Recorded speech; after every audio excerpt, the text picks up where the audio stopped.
So thank you everyone for joining today's clinical case webinar. The title is Pills, Thrills, and Disaster Skills, Preparing Opioid Treatment Programs for the Unexpected. Today we have Dr. Bronwyn Hudson with us, and she is a fellow of the RACP Chapter of Addiction Medicine and fellow of the College of Rural and Remote Medicine, Rural Generalist.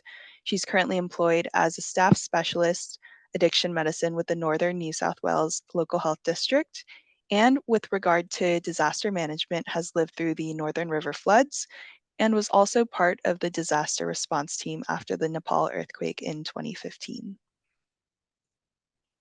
So I'd like to begin by acknowledging the traditional custodians of the country and lands on which we meet and recognize their continuing connection to land, waters, and culture. So these are the registrations for tonight. We have people from all over as well as South Australia and Queensland, and not too many from Dr. Hudson's area, but thank you everyone for joining. And some of the specialties and roles for the registrations for tonight. Just a little thing about the OTAC clinical case webinars. We hold monthly webinars and the sessions are recorded and put on the OTAC website. So if you do unmute yourselves to ask any questions during the session, please just be sure to not reveal any identifying information. And following the webinar tomorrow, I will be sending out a certificate that you can use for CPD points. And again, the webinar will be recorded and available on the OTAC website along with a copy of the slides. So just briefly, we do have the OTAC scholarships, which are open to unaccredited general practitioners and nurse practitioners working in regional, rural, and metropolitan private work settings. And you can receive up to $2,000 based on completion of the milestones, and there's more information on the OTAC website. And the final slide before turning it over to Dr. Hudson, just a little bit of housekeeping. Please keep yourselves on mute. But if you do have a question, please feel free to either put that on the chat or unmute yourselves. Dr. Hudson's happy to answer questions along the way. And please also introduce yourselves. Don't reveal any identifying information, and please be considerate and polite. And without further ado, I'll turn it over to Dr. Hudson. Thank you. Awesome. Hello, everybody, and thank you, Jessica, for the introduction, and thanks to everybody for registering and joining this OTAC case series, or this case webinar. Yeah, talking to you about disaster preparedness for our opioid treatment programs, and I'm going to confess that I'm certainly no expert in disaster preparedness. So I come to you tonight with my lived experience up here in the Northern Rivers. We've kind of handled, I guess, a number of floods now, and the big flood in February 2022, which I'll talk a little bit more later in the presentation. But we've all been through the COVID pandemic together, and we all experienced the challenges that COVID presented to us and the delivery of our services, not just OTP, but in the AOD space more widely. I think there were a lot of lessons for us, and I think we were, very good at adapting. We are a very adaptable team.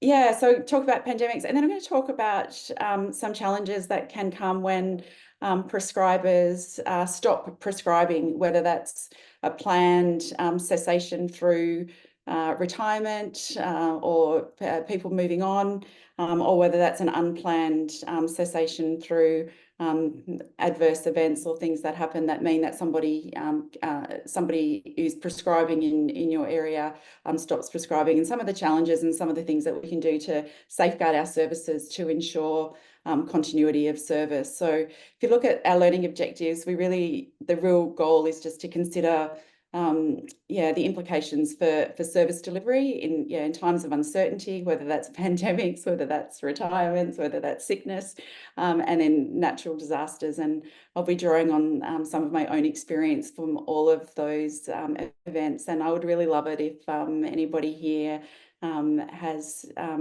contributions that they want to make, they're so welcome, and I'd really love to hear everybody's experiences as we go. So please feel free to take yourself off mute, ask a question. If you don't feel comfortable doing that, that's completely fine. Just pop it in the chat, and Jessica will be able to read them out for you. And a big thanks to Jessica for her support in this presentation as well. Okay.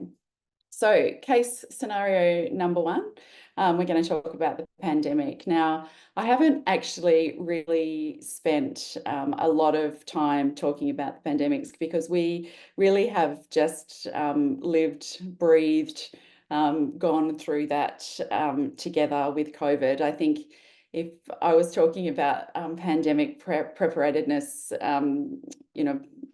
5 years ago, it might have even felt like a bit of a I guess that's never going to happen to us. That's never going to eventuate. But I think we've proven that things happen, and they do happen.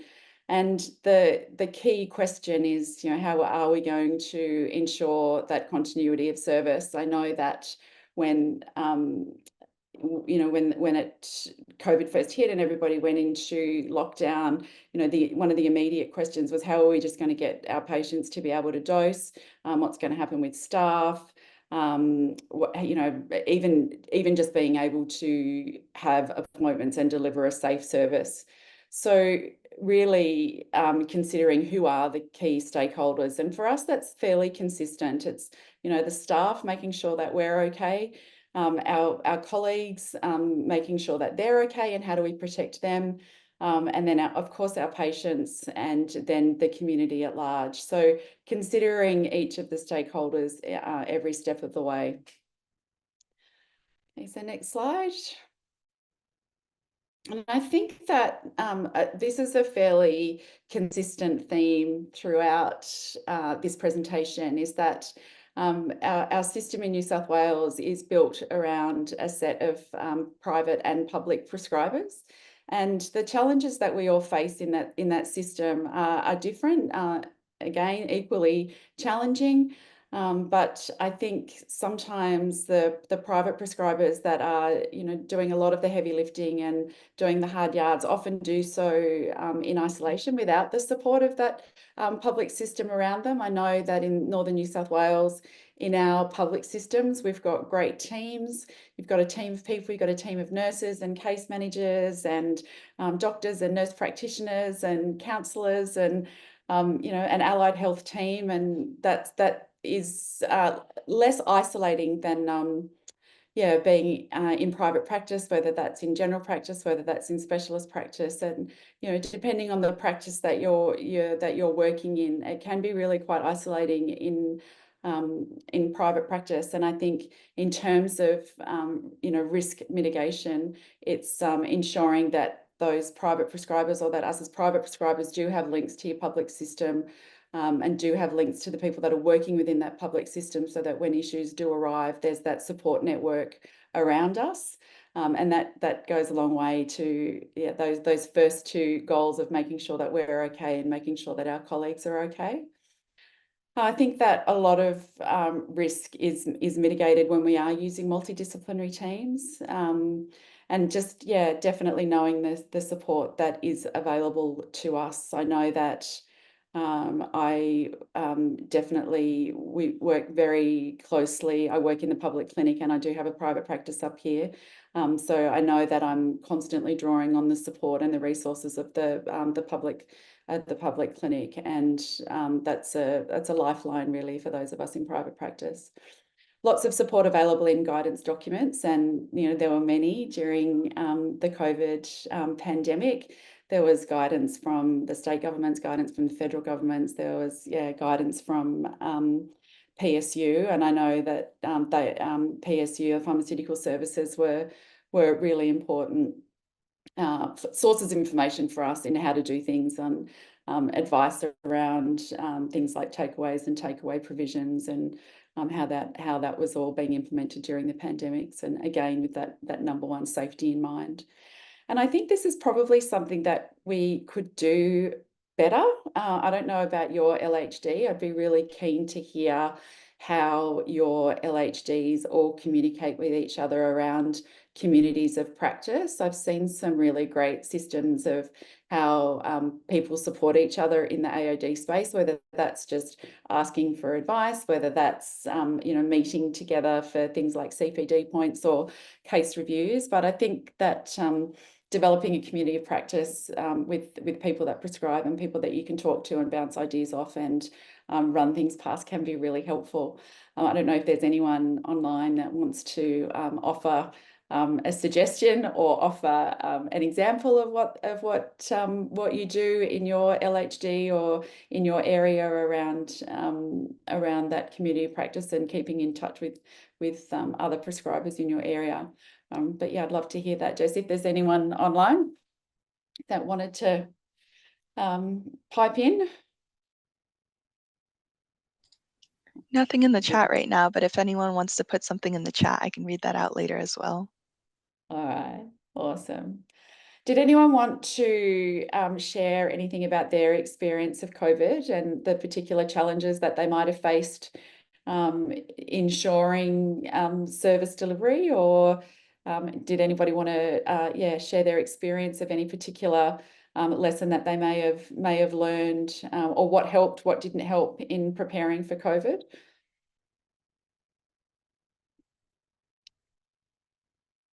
We've got a shy bunch, Jessica. I know, I do totally understand though. Awesome. So I've just made a little summary of what were some of the lessons for me during the COVID pandemic. And I think that, this is a really common theme, is that we really do care for some of the most vulnerable people in our communities, and things like pandemics and natural disasters and prescribers moving on or leaving or retiring, they don't affect people equally. And it was really apparent to me that our community of patients were affected and impacted probably more than other cohorts of patients. We also learned that we are an incredible workforce and we get things done. I'm hoping that we all knew that already. But again, one of the most rewarding things that I find about my work is just that real remembering that what we do matters. And again, I hope we already knew this, and how we do it really does make a difference to the lives of our patients. Harm minimisation should always be at the centre of decision making, and communication is key with our patients, with pharmacies, and with each other. We did get 2 comments in the chat. Mohammed shared that he was not involved with drug and alcohol teams during COVID times, but did have good support from the team at the Liverpool Hospital. And Awesome. Nina Mohammed. said, I only became involved with prescribing after the pandemic restrictions settled. Oh, So a awesome. couple perspectives. Yeah, thank you. Thanks so much for your contributions. And I think that feeling like we are supported really does make a difference to our experience professionally, and the services that we're able to deliver. So moving on to case scenario number 2. So we obviously experienced the COVID pandemic up here in northern New South Wales, as did the whole world. That presented particular challenges around workforce. I think a lot of us are still experiencing those workforce challenges. People that were on the verge of retired early. Some people moved to working part-time. Some people left the workforce altogether. And I think that we are still definitely recovering from the impact of COVID on the AOG workforce. And that is really, a nice segue into looking at what happens when somebody retires. So shortly after the COVID pandemic, we had a number of prescribers leave the prescribing space up here. Here we've got, like I said before, a really great mix of GP prescribers. We're lucky to have a fair few addiction medicine specialists up here.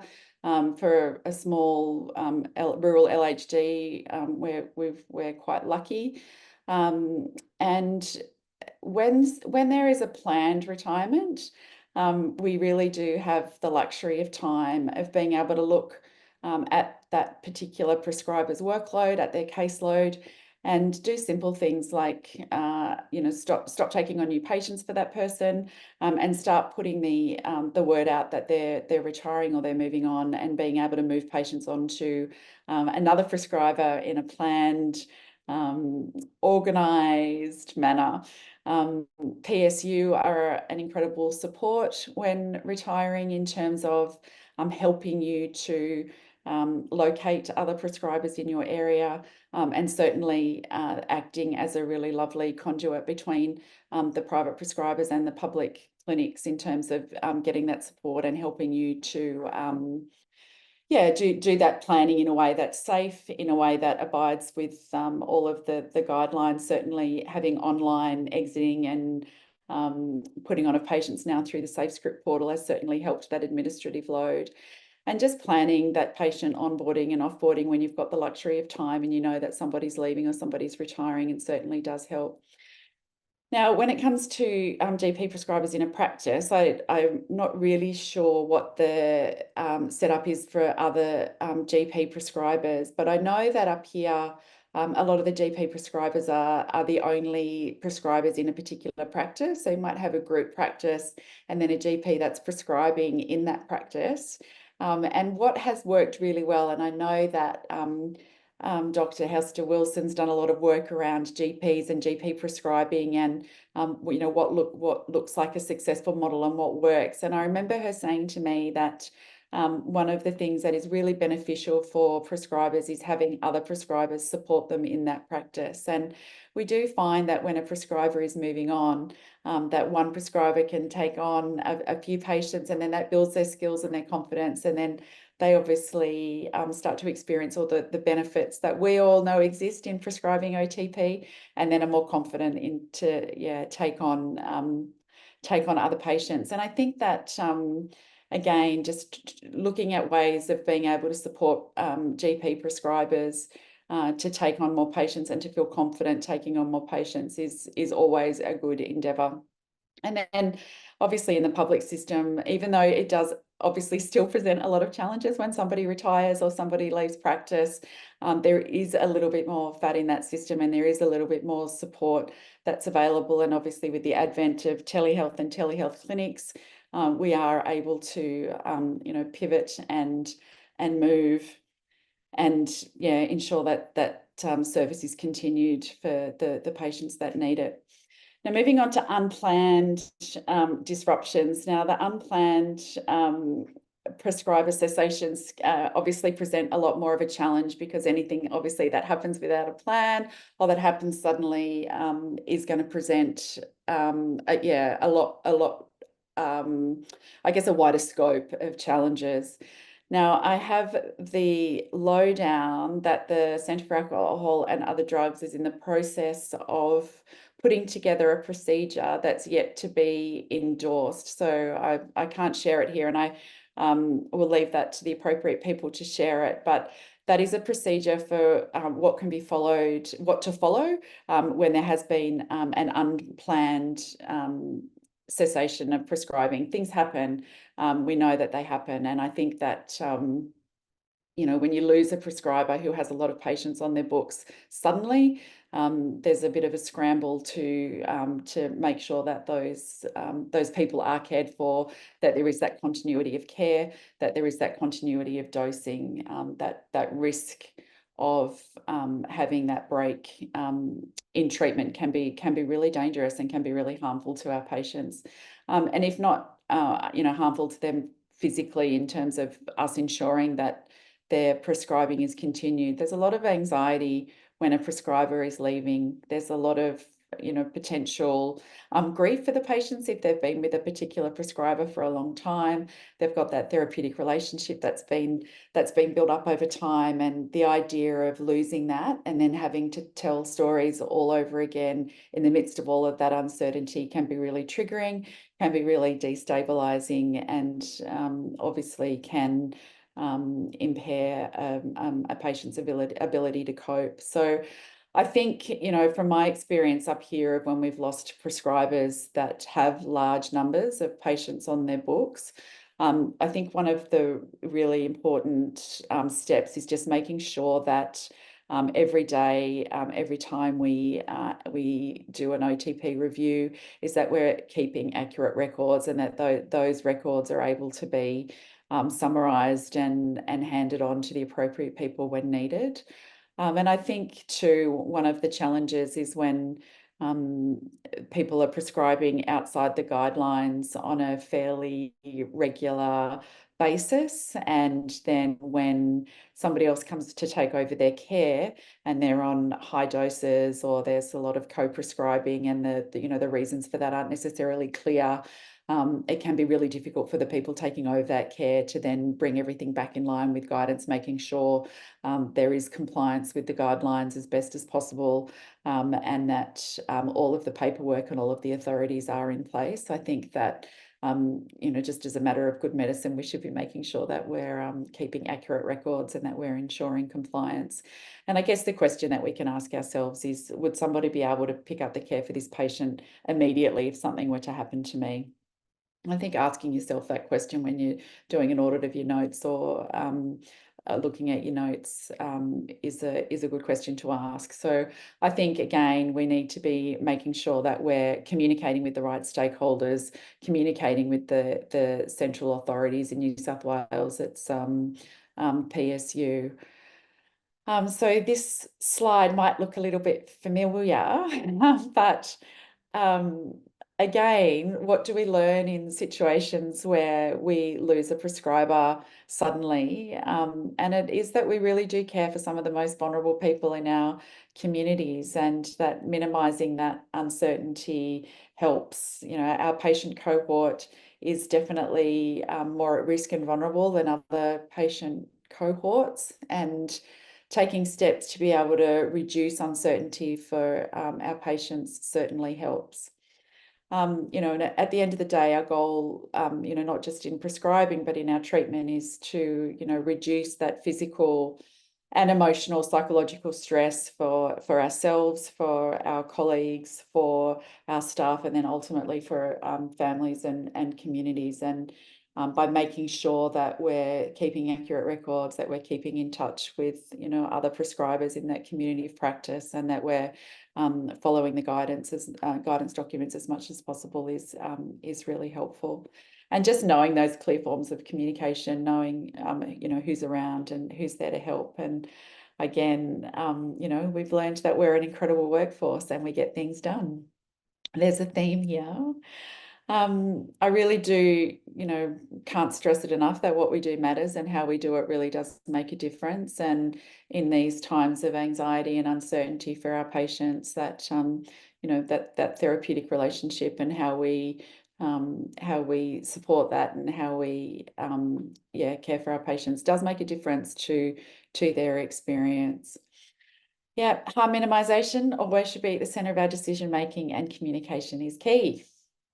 And I kind of, I'll talk about this again a little bit later, but I know that when we're, writing on scripts in terms of takeaway arrangements, it's, 4 takeaways, can have 5 takeaways in the event of, can have 6 takeaways in the event of, COVID isolation, and all of the contingencies that we're kind of having to put onto our scripts to allow for that flexibility and allow for that continuity of care. The list just keeps getting longer.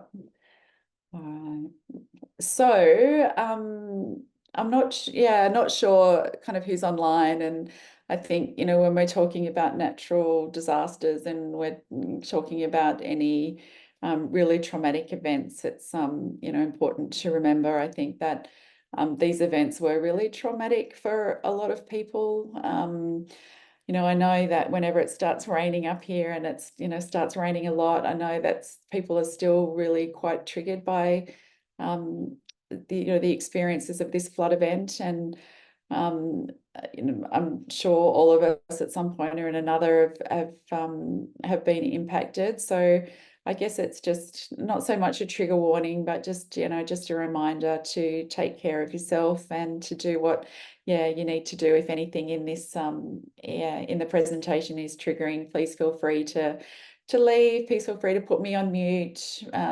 Do what you need to do to take care of yourself. I have included some pictures in this part of the presentation. And I hope they're not triggering for people. They are. I decided just to use stock images, ones that were really freely available on the internet, rather than any of my own. One, because some of them I didn't have explicit consent for to use in this presentation. But I'll just take you through a bit of the scene. So on the back of COVID, we were all just kind of recovering from COVID. And at this particular time of this flood event, our inpatient withdrawal unit in Lismore is across the road from the hospital. And due to the workforce shortage issues, we'd actually started sharing our staff with the mental health unit, the inpatient mental health unit at the hospital.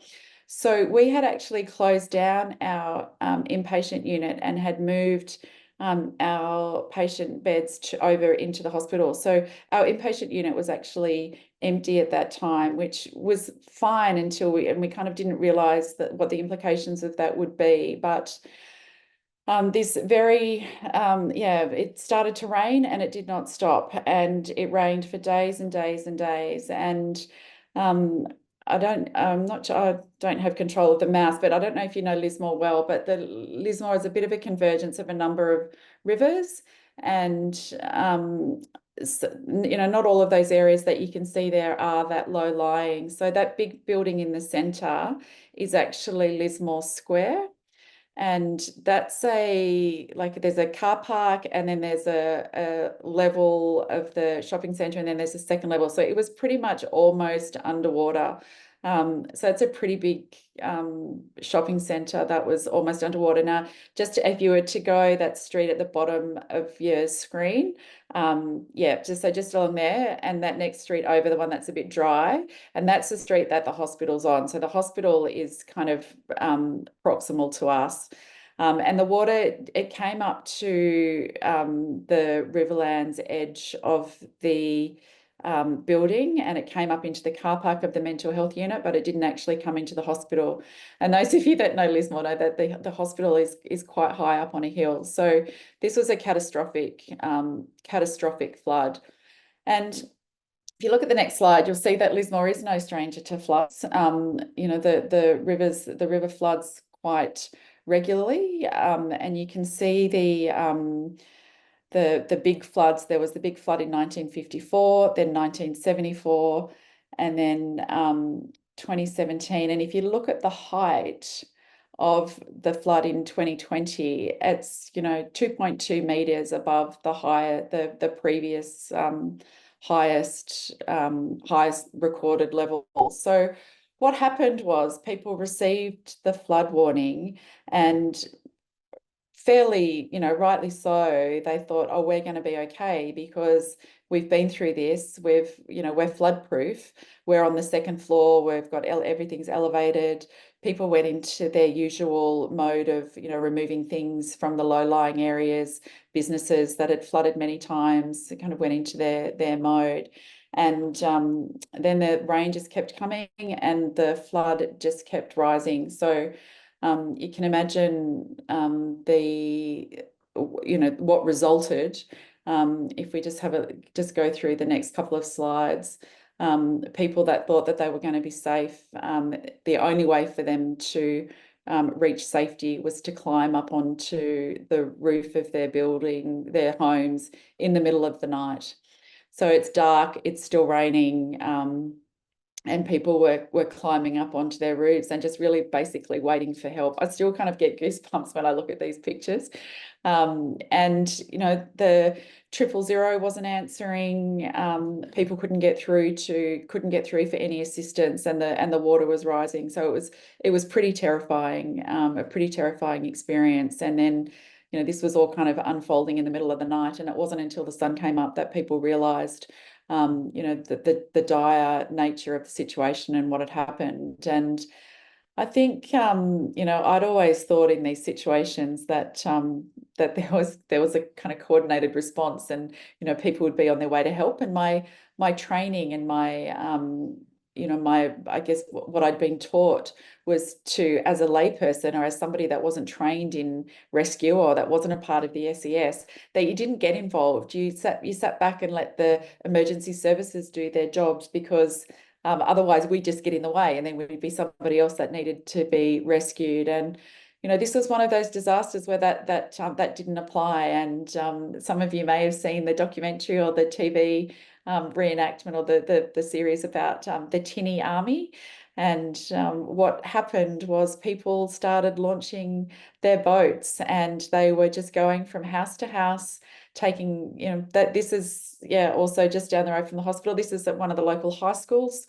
On the right, and then on the left is one of the public schools. There's a supermarket there that's also underwater.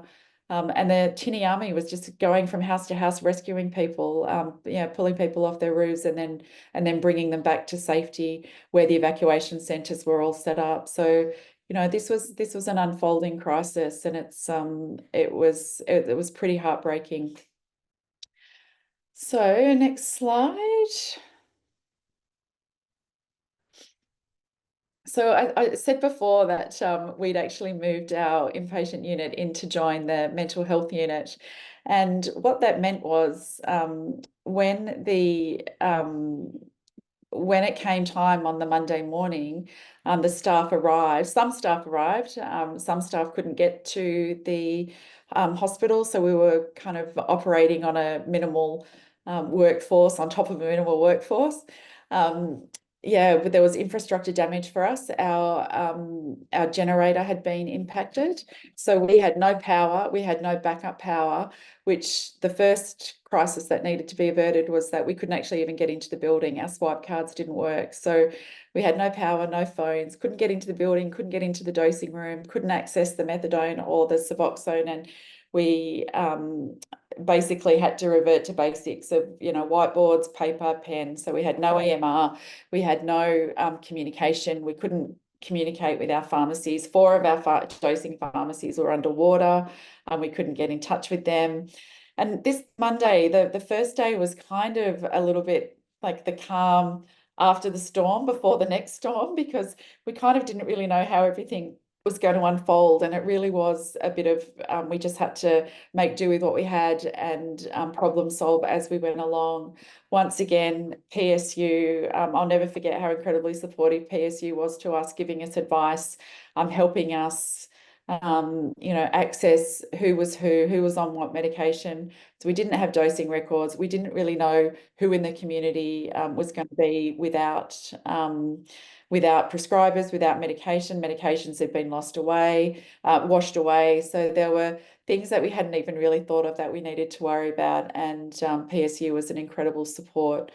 And, in the midst of dealing with this crisis, our staff were also impacted. I know I don't have the exact statistics on how many people lost their homes. For staff, I know that 2 of our permanent nurses at Riverlands, lost their homes. And I know that in the wider hospital, there was a lot of people that lost everything, and they were still showing up for work, and then sleeping in the hospital and rolling their sleeves up and getting things done. And our inpatient unit ended up becoming a accommodation site for part of the recovery crew. But once again, we see the resilience, and brings out the best of people, and it can bring out the worst in people. So medications were being stolen, shops were being looted. It was a crisis in a crisis, and we already had a housing crisis up in the Northern Rivers, not just in Lismore, but more widely. And people were sleeping in corridors, and it really was that kind of looked like something out of an apocalypse film. Just the amount of damage. So as things kind of started to unfold, we did get back to basics. Again, PSU were really helpful. We very much took a harm minimization approach, just trying to communicate with as many people as we could to just get down those basic records of who was who and when was their last dose. Sometimes we couldn't verify that. We did everything we could to verify that, and we, we're taking collateral histories.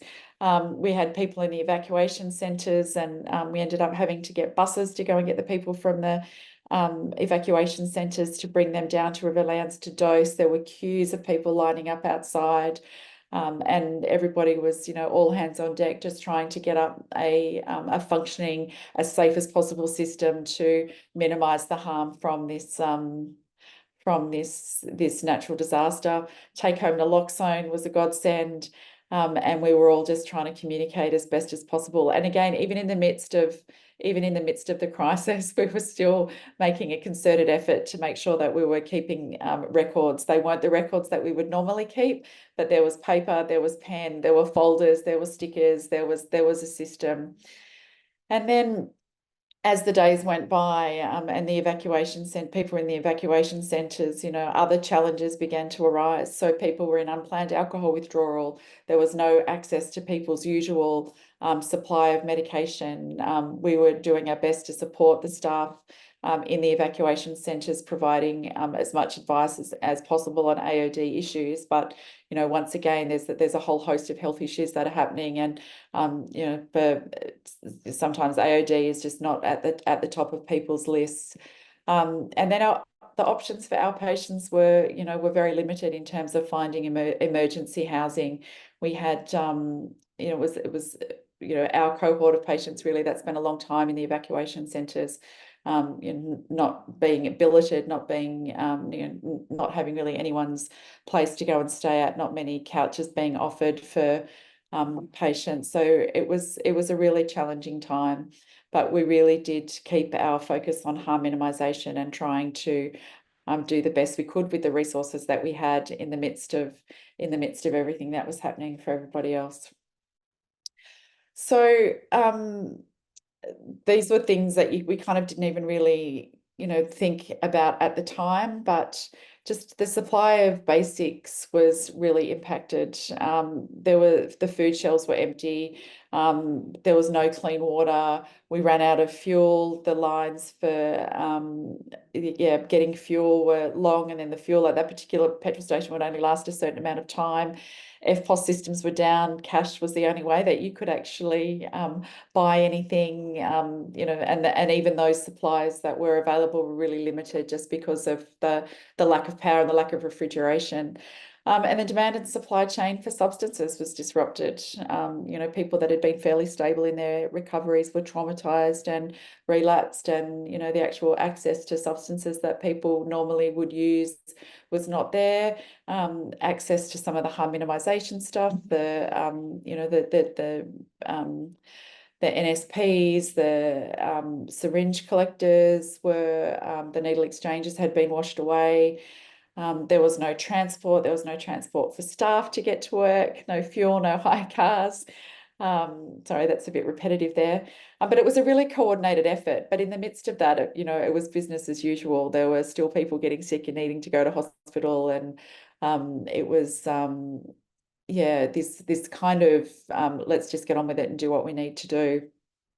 So the next slide is one of my favorite photos, because one of the really tricky things was, the Maccas that, kind of kept the night shift and kept everybody going was underwater. So we couldn't even have Macca's coffee. So, things are desperate when there's no coffee, let alone a McCafe latte. So, thankfully, actually, McDonald's it reopened not too long after. It's pretty amazing to see Lismore come back to life. The community that rallied was pretty incredible. But still, you drive through Lismore and there's still a lot of evidence that the floods have been. There's still a lot of empty homes, a lot of empty businesses.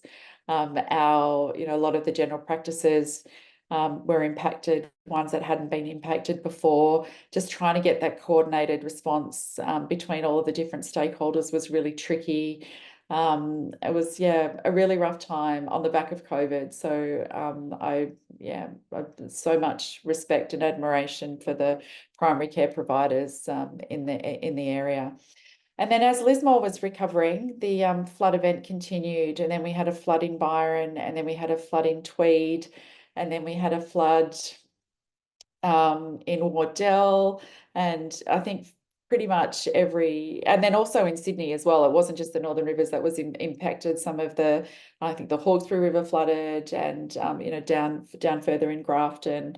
It certainly wasn't just the Northern Rivers that endured this flood event, and I know that some of the Queensland services were impacted as well, but.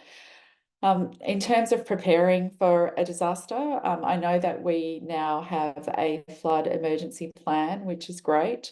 That's been a plan that's been developed with the hospital, with the service, with patients.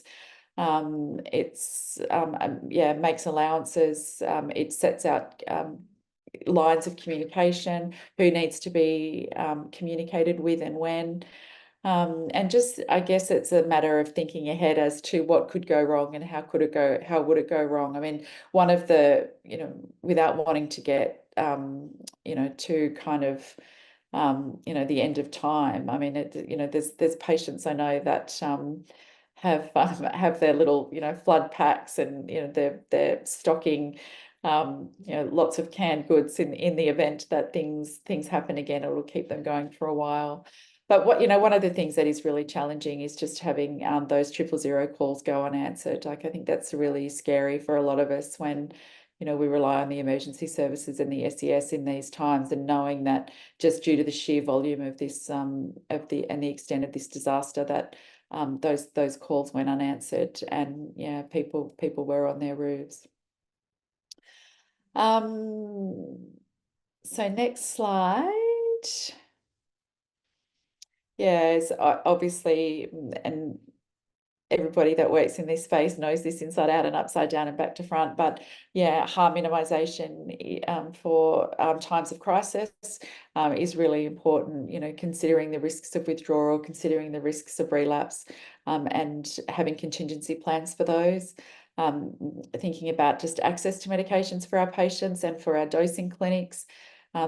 Thinking about the safety of takeaway doses, and then just considering the impact of those changes in supply and demand in the actual market for substances are really important things to consider in your preparation plan. So I guess just one of the final slides on the trauma from the Lismore floods was that one of the things that really struck me as being really important was just really interesting, I guess, was that how that recovery from these natural disasters, it really paralleled the journey of recovery of our patients, and the idea that people are going to come and direct the recovery, tell them what to do, when to do it, and where to go. Seemed to be a real issue in the recovery from this. That what really was needed was the community being provided with the resources to be able to drive their own recovery, rather than being told what they needed to do and when they needed to do it by. And it just struck me that there was that similarity between the recovery from the floods and our own patients and their journey of recovery, them needing to be the masters of that, and them needing to be in the driver's seat, in the steering wheel, and behind the steering wheel, and making those decisions for themselves. That sense of empowerment and that sense of autonomy. The ongoing, I mean, the impacts of the flood are ongoing. I've said in the title there on that slide, trauma on trauma, and it really is, trauma on trauma on trauma and trauma, and not just for our patients, but also for our staff, where on the back of COVID and on the back of sudden retirements and people leaving the service, like we were all pretty exhausted there for a while, and like looking after each other, and just recognizing that there is that not just vicarious trauma, but our own experiences of the flood as well, and that needs to be given its recognition. Now the patients were in evacuation centres for a long time, and now we have these things called pod villages, which are a whole cohort or a whole village of temporary accommodation, which people are still living in. And that's created, a set of its own challenges in terms of managing takeaway doses and managing safety and security within those villages. And, they're not a permanent option, but they've kind of become this semi-permanent option, which, is very, it's not a solution to the housing crisis, but it's starting to look like they are becoming more permanent. And I'm absolutely no expert on the housing crisis, so I don't want to talk too much out of my lane, but there's definitely a lot of loss and grief for people as they're recovering from this devastating flood. So to summarize what we learnt in the flood disaster was that we really do care for some of the most vulnerable people in our communities, and natural disasters don't affect people equally. It was very apparent to me that the effects of stigma, discrimination, it really did affect our patients more than average. Again, we learned that we are an incredible workforce and that we know how to get things done. We learned that what we do matters and how we do it makes a difference, that harm minimisation needs to be at the centre of our decision making, and that communication is key. So that kind of brings us to the end of that section. I'd really love to hear people's comments or answer any questions, or if anyone wants to share anything, there's absolutely no pressure to do so. But if you'd like to, you're most welcome. Thank you, Bron, for that wonderful presentation and sharing your experience and your takeaways from all of those events. I've just sent a feedback link in the chat if anyone wants to give any feedback. And we did have one comment. Frank said, incredible stories and photos. Thanks for sharing. If anyone wants to Thanks, unmute Frank. and share or put in the chat, please feel free. Just these last couple slides here are some services, and the links will also be available on the OTAC website. And yes, thank you very much for your contributions, and thank you to Dr. Bronwyn Hudson. Oh, there was a question in the chat. It says, Alice asked, are we allowed to give out some extra takeaway doses if we know that a disaster is coming? Again, I think, Alice, it's a really good question. I think if we know a disaster is coming and we have a suspicion that our patients are going to be cut off from their medication and their supply, I think in terms of doing an assessment, is this safe? What are the contingencies? Talking through how are you going to store these medications? Who's in the household? How stable is the patient? My understanding is that the guidelines are guidelines, and that this is where our clinical judgment comes into place. Now, I certainly wouldn't be giving months and months of takeaways, but I think if you knew that floods were coming and that your patients were going to be cut off from their pharmacy supply for a number of days, then I think it would actually, definitely the harm minimisation approach would be to provide extra takeaways. And that's what I There, would do. there's another comment and question in the chat. Nina said, thank you so much. Just interested in the cases where patients were isolated from takeaway doses and were provided medication before they were due. Did you have a policy of what they did with that supply once they had access? Also, if the Yeah. medication was damaged, for example. And that was the really challenging thing, was that we knew that people had lost their medication, and we knew we couldn't determine patients' last doses. So there were times when we just had to take people's word for it, but we were doing daily dosing. We weren't giving people takeaways. So when they came to dose at Riverlands, we took over the majority of the dosing, given how many pharmacies were underwater, there was a clinical assessment. We'd try and confirm their last dose details. We try and confirm it with anybody else that was in their family, what's happened to your takeaways. And that was the risk, that all of these takeaway doses had just been washed away and we didn't know where they were and what was going to happen to them. So it was scary to think that yeah, that a number of these takeaway doses were out there in the community unaccounted for. If we were uncertain, we would give people half doses and get them to come back in the afternoon and maybe give them another half dose. But it was very much just that clinical judgment, and there weren't really any takeaway doses. And like there were patients that did try it on a little bit and tried to double dose, but for 98% of the time it was it went pretty smoothly, and we were able to just harm minimize by taking good histories, doing physical examinations where we needed to, and just having that those really good communication skills. But it was hard. We did like kind of hold our breath a few times. And then Nina said, thanks so much. It's really helpful, and regular review and assessment is so important. And then there Absolutely. is another question from Mohammed, wondering who was overall in charge of the situation. Was it SES or another medical organization? So the whole flood situation, that's a really good question, because nobody actually really knew. And I think that was one of the issues, was that there wasn't really a coordinated disaster response. Now, I can pretty much guarantee that if there was another disaster like that, we would have a coordinated response. And there was a lot of meetings and a lot of lessons and a lot of debriefing and a lot of discussions at various levels of council, local government, state government, federal government, and I would hope that what happened in Lismore doesn't happen again, in terms of there being a coordinated effort. But apparently the SES was supposed to be in charge. But I think that was unclear to people, and I think there just some miscommunications around who was in charge and who was controlling it, to the point where I don't think there was anyone in charge for a while, until they got more help on the ground. Yeah. Great. I don't see any more questions in the chat. If anyone does have questions, please feel free to email the OTAC inbox. Oh, there's another one. Lingley asked, did you ever have to consider rationing medication? It seems like depot buprenorphine has advantages in this. I know, right? How good.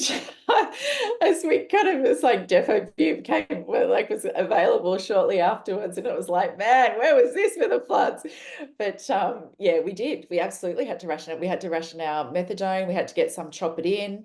Yeah, we're lucky that we've got the helicopter pad on top of Lismore Base, but that was how we were able to get access to some medications.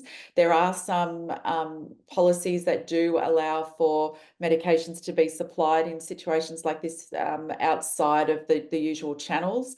So yeah, but we definitely did have to ration it. It was all about keeping people on the medications, not enough to keep them out of withdrawal, enough to minimize harm, but so that there was enough to go around. Yeah. That is a very helpful perspective.